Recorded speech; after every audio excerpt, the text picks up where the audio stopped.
So the latest in gun and magazine ban litigation, it continues, and I've got a slew of updates for you from the appeals courts. The latest in the Seventh Circuit Court of Appeals on the case challenging Illinois' gun and magazine ban on Second Amendment grounds. You've got a response that was filed by the Attorney General's office that actually just says it's just a docket entry. It's nothing major, but it's just a docket entry. All right, this happened on the 17th, so 2 days ago. It says that Attorney Carson Griffiths with Kwame Raoul and Brendan Kelly is terminated. So it's just an attorney termination notification that's posted. That's the latest when it comes to the appeals courts, and we're still anxiously awaiting for any kind of outcome there. So that's the Second Amendment challenge in the Seventh Circuit U.S. Court of Appeals for Illinois' gun and magazine ban. In the Southern District, which you have an interesting happening here. I'm going to have to pull this up real quick, so bear with me.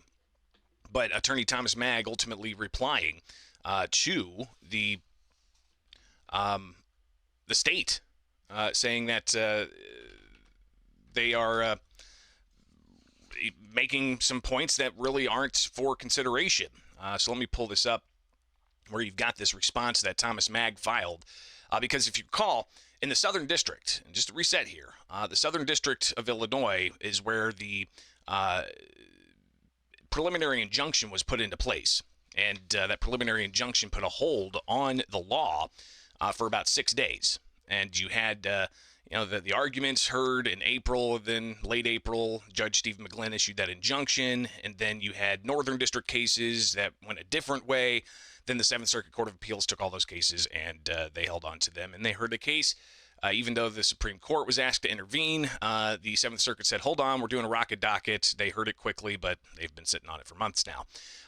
But you've got the Langley case that Attorney Thomas Magg brought. It wasn't just about the Second Amendment. It was also about vagueness issues. So that's what's happening in the Southern District. So we had that hearing last week in East St. Louis in front of Judge Stephen McGlynn. And if you missed out on that reporting, check out some of the previous videos with Bishop on Air.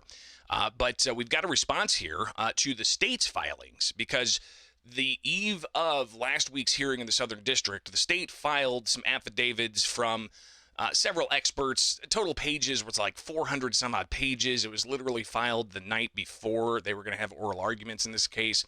So Thomas Magg was given a week to review that. And we've got that now. That was published yesterday on the court's docket. And it lays down some of the arguments that Magg makes here. And let's just go ahead and read. It says, the crux of their experts, the state's defense experts, for supplemental filing was for the purpose of his opinions. Old guns do not count, no matter how common they might be on the U.S. commercial market. Thus, under his logic, the Smith & Wesson 5900 pistol he himself referenced in a prior affidavit, which, per his affidavit, allegedly has no rifles that use the same magazine, should be disregarded, as the Marlin Camp rifle is out of production. Granted, the Marlin Camp rifle is out of production, but so is the Smith & Wesson 5900. So you can see here the simple fact that Magg says it does not matter whether a given firearm or group of firearms is newly introduced on the market or in a World War I era relic. As noted in paragraph 8, Mr. Pulaski's supplemental affidavit attached here too. Magazines are wear items and remain on the market to be bought and sold, even decades after a given firearm is out of production. For instance, goes into some other examples. So you've got this response that is provided by Magg in the Southern District case, and ultimately says that the court should hold that the statute's unconstitutionally vague and enjoin the enforcement of that measure.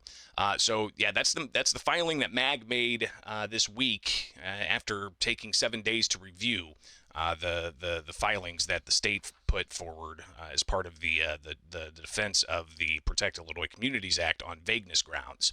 So that's the vagueness challenge in the Southern District. We'll keep an eye on if and when the judge in that case, Stephen McGlynn, does issue some kind of ruling. Will it be a partial injunction against the law? Will it be a larger striking the entirety of the law down? It's a good question. But you also have plaintiffs that are seeking, remedy here because the gun registry is open.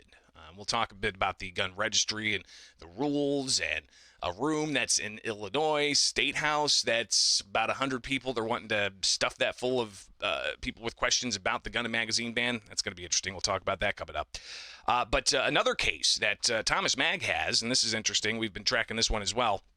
And that is the Myers v. Kelly FOID and venue limit law case. If you remember, Myers v. Kelly, it's a FOID card challenge that was filed in state court, but count 2 had a challenge of the state's recent venue limiting law. That particular measure was signed by the governor this summer, and it says that you can only file lawsuits in state courts in Sangamon or Cook counties if it's challenging a state law on constitutional grounds. So Mag, he challenged the FOID card on constitutional grounds, filed it not in Sangamon or Cook County, but also count 2 charged that the venue limiting measure is a violation of constitutional rights. So Mag, he files that as well. But it was moved from state courts to federal courts, and now you have count 2 looking to be remanded back to state court by the plaintiff, Gary Myers. Says the defendant removed this case, the state, claiming that federal subject matter jurisdiction. Plaintiff does not dispute that this case states federal cause of action and thus initially did not move to remand. However, since removal, defendant has moved to dismiss count 2, claiming lack of federal subject matter jurisdiction over count 2. It is incongruous to, on one hand, claim federal subject matter jurisdiction in notice of removal, and then in the next, claim a count should be dismissed for lack of subject matter jurisdiction, but that's what happened. Plaintiffs, they say they're humbly requesting the courts remand count 2 of the complaint back to the state.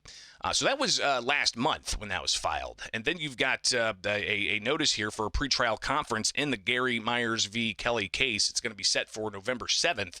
And then a bench trial set for November 18th. So this is going to be for the FOID card challenge in federal court in Southern District. So November 18th, you've got the FOID card that's going to be heard with a bench trial set for 9 a.m. at the East St. Louis Courthouse. So that's before Judge David Dugan. Definitely going to have to put that on my calendar and get down there to cover that, because then you have other filings in this case challenging the FOID card and the venue limiting law with the defendants here. Again, having a status hearing, a conference hearing set. With a bench trial that was set before. Another note here says the parties are instructed to use, various court reporting techniques. So that's another court docket entry. But then you've got an entry that was made last week, and it says a response from the defendant saying defendant has moved to dismiss count 2 for lack of standing and mootness, as plaintiffs cannot demonstrate that section part of the law has any application to him now that his case is proceeding in federal court. Plaintiffs, and this is the venue limiting law, all right? This is the law that limits the venue, that a person can bring action against a state law in state court. So if they are in federal court, then this doesn't apply, they say. So essentially, that's their mootness argument. Plaintiff does not seem to contest this issue and instead moves to remand count 2 back to state court. Defendant writes the emphasis of the plaintiffs does not seek to remand count 1, and that such relief would be inappropriate in any event. However, defendant writes to clarify that remand of count 1 would be inappropriate, and the plaintiff does not seek such relief to the extent anything in plaintiff's motion to remand could be read as suggesting remand of count 1 is required. Such relief should be denied. So that's some of the latest on the various cases there are. Again, you've got the 7th Circuit U.S. Court of Appeals. You had the Attorney General's office merely just file a note on the docket saying that they have terminated an attorney with the Attorney General's side in the 7th Circuit Court of Appeals. In the Southern District, the vagueness challenge, you've got Thomas Mag filing a response to that, late filing while we still wait for Judge Stephen McGlynn to issue some kind of ruling there. And then in the Myers v. Kelly FOID card and venue limits law case, you've got some latest court docket action laying out that they're seemingly going to be doing a bench trial on November 18th and looking to split that 2-count charge of the FOID card going to stay in federal court, and then the venue limiting law going to go back to state court, apparently. Yep, just want to get you updated on the latest status for all of those particular cases. A lot of moving pieces. Feel like I'm going to law school, just trying to break it all down for you, and hopefully I do it in a way that you can best understand and track what's going on with issues concerning the Second Amendment here in Illinois. Stay tuned. Tons more coming up. All right. Right here on Bishop on Air.